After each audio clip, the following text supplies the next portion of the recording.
दोस्तों, आज की कहानी है तवायफ और एक नौजवान लड़के की। जो नौजवान लड़का बहुत ही नेक और शरीफ दिल इंसान था। दोस्तों, ये कहानी आपके दिल को छू जाएगी, इसलिए आपसे गुजारिश है कि कहानी को लास्ट तक जरूर देखिएगा।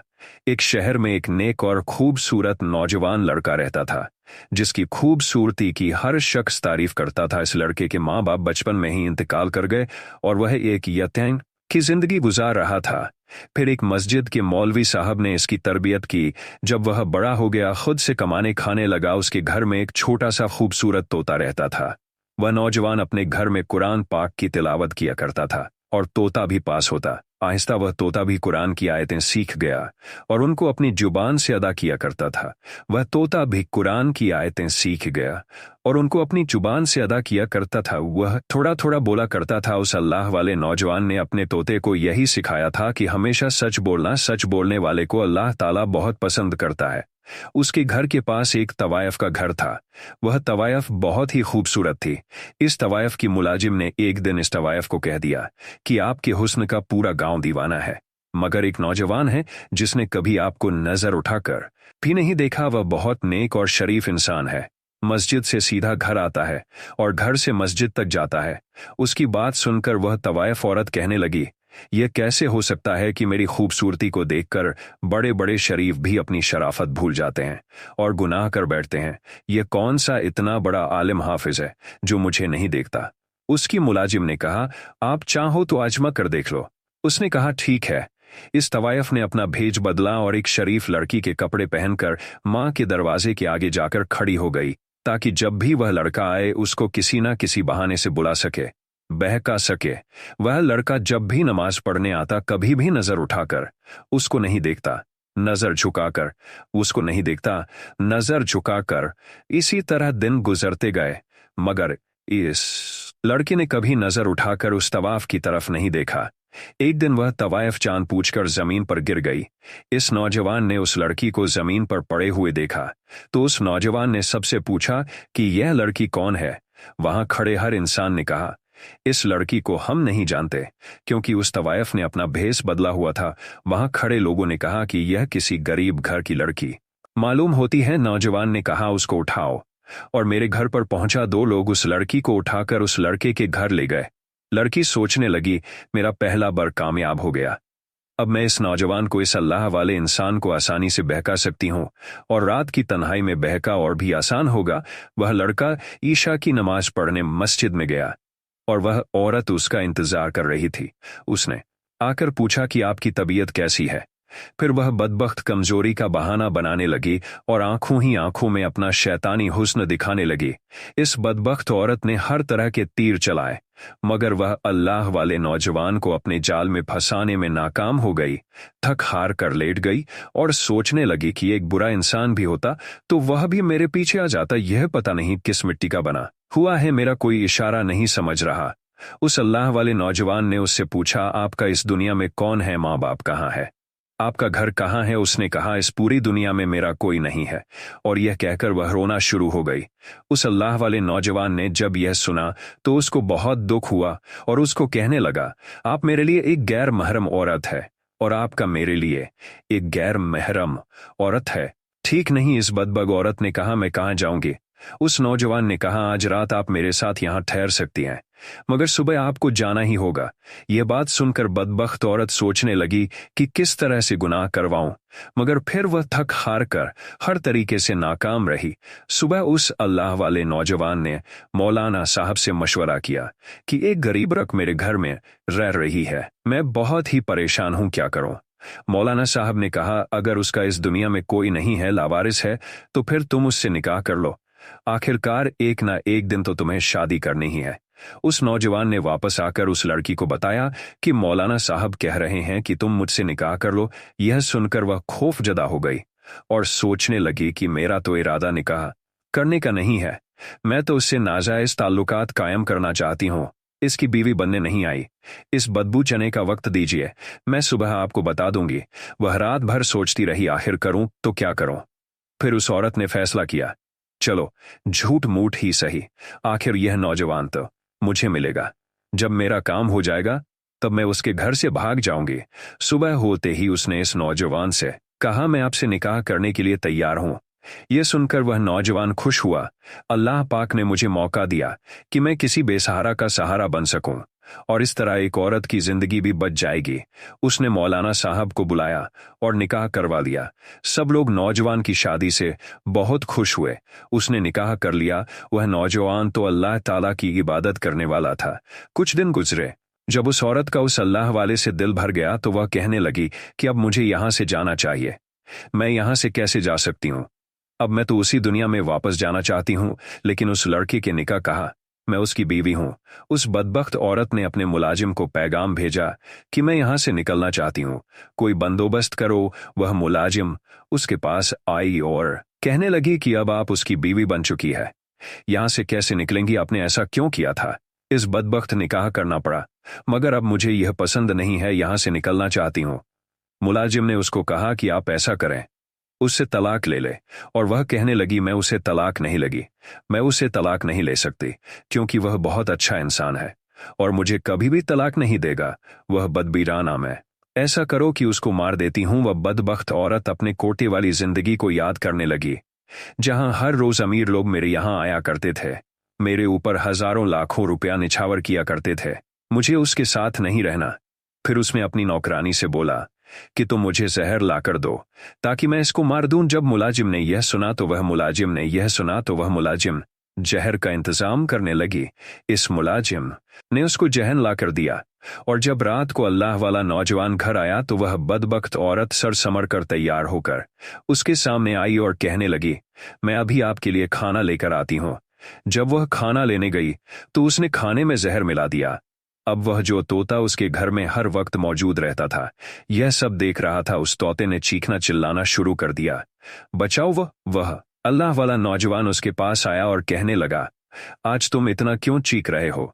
तोता फिर बोला, बचाओ बचाओ बचाओ। उसकी यह बात सुनकर वह बहुत हैरान हो गया। उसने खाना खाया। खाना खाकर उसने अपनी बीवी को कहा, मैं सोने के लिए जा रहा हूं, मुझे तहज्जुद के लिए भी उठना है। जब आधी रात का वक्त हुआ उसको तकलीफ होना शुरू हो गई।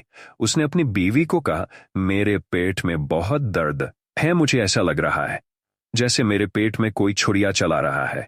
वो बदबख्त औरत कहने लगी, मुझे लगता है कि आपने कोई उल्टी सीधी चीज खा ली होगी। उस अल्लाह वाले नौजवान ने कहा, मेरा वक्त करीब आ चुका है, तुम ऐसा करो, मौलाना साहब को बुलाकर लाओ।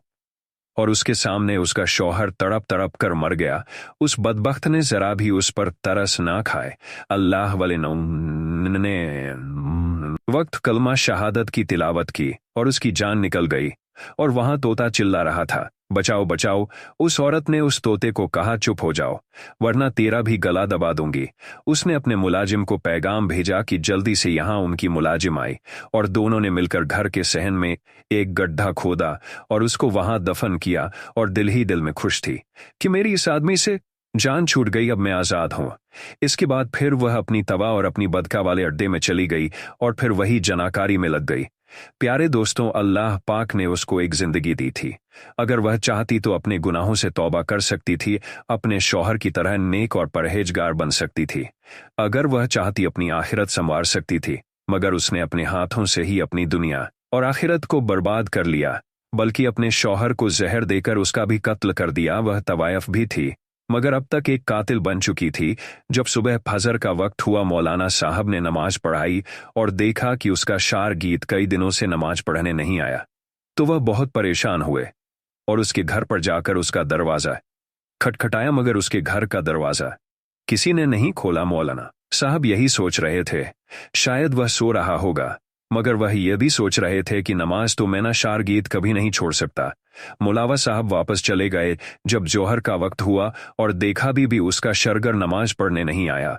उन्होंने किसी को भेजा, मगर उसने भी यही कहा कि दरवाजा नहीं खोल रहा है। शाम तक यही सिलसिला चलता रहा। ईशा के बाद मौलाना साहब ने सोचा कि मुझे खुद जाना चाहिए। जब मौलाना साहब गए, उन्होंने दरवाजा खटखटाया, मगर कोई भी ना आया, मगर अंदर से तोता चीख रहा था, बचाओ बचाओ। मौलाना साहब समझ गए कुछ तो गड़बड़ है।